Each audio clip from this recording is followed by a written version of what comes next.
1200 दिनों में बनाया जाने वाला टाइटैनिक सिर्फ 2 ही घंटों में क्यों डूब गया? 10 अप्रैल 1912 ये वो दिन था जब दुनिया का सबसे बड़ा और महंगा तरीन बहरी जहाज टाइटैनिक अपने पहले सफर के आगाज के लिए बिल्कुल तैयार था। इस दिन अटलांटिक ओशन बेहद पुरसुकून था और समंदरी तूफान आने का दूर दूर तक कोई चांस नहीं था। जहाज में 1500 पैसेंजर सवार भी हो चुके थे और लाखों लोग टॉप पर टाइटैनिक के पहली सफर का आगाज देखने के लिए खड़े थे। ना ही पैसेंजर्स को और ना ही अलविदा कहने वाले लाखों लोगों को और ना ही टाइटैनिक के अमले को मालूम था कि जो जहाज कुछ ही देर में रवाना होने वाला है। उसको बनाते वक्त 6 ऐसी गलतियां की गई जो इस जहाज को बदतरीन हादसे का शिकार बनाने वाले हैं।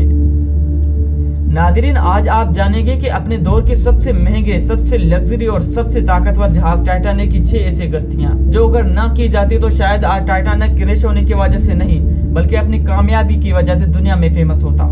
आखिर ऐसी कौन सी 6 गलतियां थी जो 40 साल एक्सपीरियंस रखने वाला टाइटैनिक का कैप्टन एडवर्ड सम्स को भी नजर नहीं आए?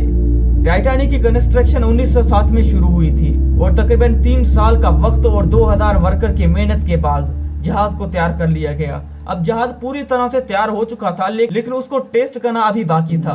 टाइटैनिक बनाने वालों का इस पर भरोसा तब मजीद बढ़ गया था जब टाइटैनिक ने अपना पहला टेस्ट रनवे कामयाबी से पार कर लिया। टेस्ट पार करते ही पूरी दुनिया में मुख्तलिफ अखबारात में ये शाया हुई कि अनसिंकेबल टाइटैनिक यानी कभी ना डूबने वाला जहाज बनाया गया। जहाज का पहला सफर इंग्लैंड की शहर साउथहैम्पटन से शुरू होना था जिसका दिन 10 अप्रैल 1912 मुकर्रर किया गया। आखिरकार वो दिन आ ही गया जब टाइटैनिक अपने पहली सफर का आगाज करने वाली थी।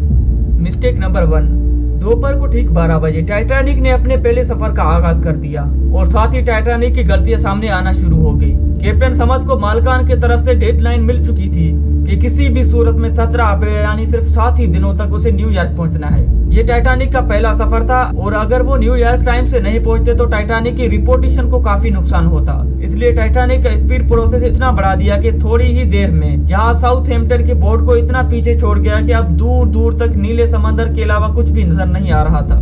मिस्टेक नंबर 2, अब टाइटैनिक को चलते हुए 3 दिन गुजर चुके थे। फ्रांस और आयरलैंड में थोड़ी देर स्टॉप के अलावा टाइटैनिक पिछले 72 घंटों से मुसलसल न्यूयॉर्क की तरफ बढ़ता चला जा रहा था। ये 14 अप्रैल 1912 की शाम थी। समंदर पर हर तरह खामोशी और धुंध छाई हुई थी जिसकी वजह से विजिबिलिटी भी काफी कम हो चुकी थी। एक और बहरी जहाज जो कि टाइटैनिक से कुछ ही घंटे आगे था, उसके कैप्टन ने वायरलेस पर टाइटैनिक को समंदर पर तैरती हुई चट्टानें यानी आइसबर्ग्स के बारे में वार्निंग दी थी।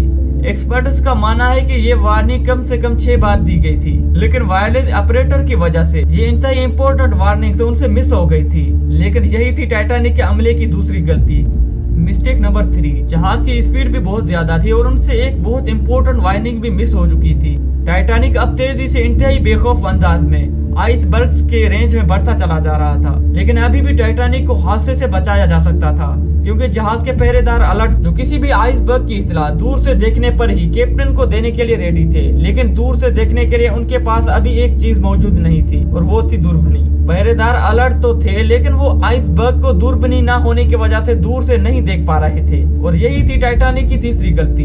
इस बात की खबर कैप्टन समद को तब हुई जब जहाज के पहरेदारों ने खबर दी कि जहाज के बिल्कुल सामने एक फुटबॉल फील्ड के साइज जितना आइसबर्ग है। लेकिन अब बहुत देर हो चुकी थी क्योंकि आइसबर्ग इंतहाई करीब आ चुका था।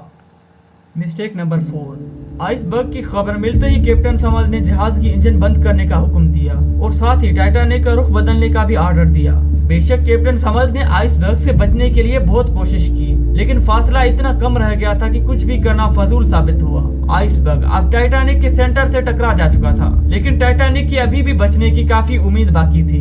ये उम्मीद बाकी रह गई थी कि शायद आइसबर्ग जहाज की बॉडी को नुकसान ना पहुंचाए या फिर आइसबर्ग जहाज से टकराते ही खुद टूट जाए और शायद होता भी ऐसे ही अगर टाइटैनिक की चौथी गलती अपना काम ना दिखाती।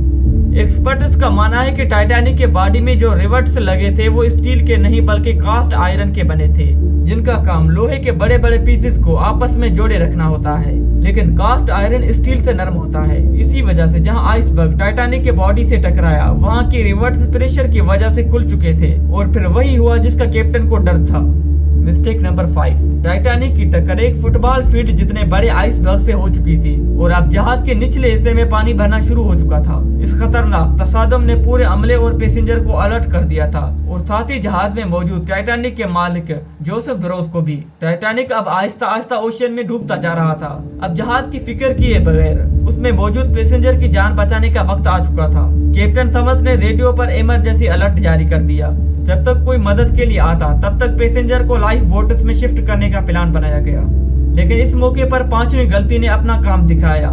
जी हाँ, जहाज में टोटल 32 लाइफ बोट्स की जगह थी, लेकिन कोताही की वजह से सिर्फ 20 बोट्स ही रह गए थे। पैसेंजर थे 1500 और बोट्स तो सिर्फ 20 थे। मिस्टेक नंबर 6, हर तरफ अफरा तफरी का आलम था और हर शख्स चंद गिने चुने कश्तियों में सवार होना चाहता था। 12:45 पर इमरजेंसी कश्ती समंदर में उतारी गई, लेकिन यहाँ एक और छठी गलती हो गई। अफरा तफरी के आलम में कश्तियों को पूरा भरे बगैर समंदर में उतार दिया गया, जिसमें ज्यादातर फर्स्ट क्लास पैसेंजर को तरजीह दी गई थी, यानी जो लोग ज्यादा अमीर थे उनको पहले बिठा दिया गया। कश्तियों में अगर ज्यादा पैसेंजर को बिठाया जाता तो इंसानी जानें कम जाया होती। अब जहाज तेजी से समंदर में डूबता जा रहा था। 2:18 पर शॉर्ट सर्किट की वजह से टाइटैनिक की सारी रोशनियां बुझ गई थी और अगले ही लम्हे में जहाज टूटकर 2 हिस्सों में तकसीम हो गया। यूं टाइटैनिक को समंदर के अंदर मुकम्मल तौर पर डूबने के लिए 2 घंटे 40 मिनट लगे थे और इस तरह 1500 लोग ओशियन के ठंडे पानी में डूबकर मर गए और बाकी जिंदा बच जाने वालों में सबसे ज्यादा तादाद बच्चों और खवातीन की थी। दूसरी तरह कैप्टन समथ, जो सारा वक्त लोगों की जान बचाने में लगा रहा, और वो आखिरी आदमी था जिसने डूबते जहाज से छलांग लगाई थी।